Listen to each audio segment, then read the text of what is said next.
Dhoma ishte e qetë, por jo e qetësuar. Ishte ajo qetësia e reme që lind kur fjalët janë mbajtur për shumë kohë brenda dhe dikush më në fund vendos t'i nxjerrë. Labinoti ishte ulur me shpinë drejt, duart e mbledhura, sytë e ngulur përpara sikur po shihte një skenë që të tjerët ende nuk e kishin kuptuar.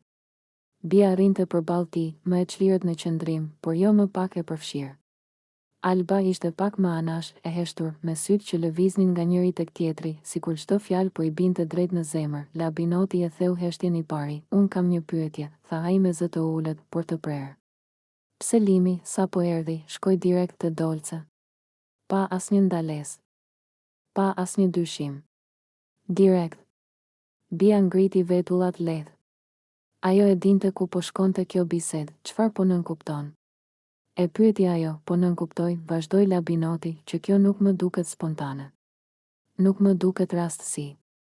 Kur dikush hyn në një shtëpi si kjo dhe lidhet menjëherë me një person të caktuar, unë dyshoj. Për mua, kjo ka erë misioni. Fjala mision ra rënë në dhomë. Alba uli sytë për një çast, sikur e kishte pritur këtë fjalë, por sërish e dhemte ta dëgjonte. Bia tundi kokën ngadalë. "Jo," tha ajo. "Unë nuk jam dakord. Dolce nuk di të bëj misione. Dolce di vetëm një gjë, love. Puthje pa fund. Afeksion. Ajo nuk është strategjiste. Labinot. Ajo është emocionale." Labinoti buzëqeshi lehtë, por ishte një buzëqeshje e ftohtë. "Pikërisht kjo është ajo që e bën të rrezikshme," tha ai. "Njerëzit që duken vetëm love janë më të besueshmit për misione. Askush nuk dyshon tek ata." Bia u drejtua në vend. "Jo, jo," tha ajo me bindje. "Dolce nuk është ajo lloj lojtareje. Ajo nuk manipulon. Ajo nuk di të luaj role. Ajo dashuron." "Dhe Limi?" "Limi u tërhoq nga kjo. Ka kimi, ka tërheqje. Nuk ka gjithmonë prapa plan."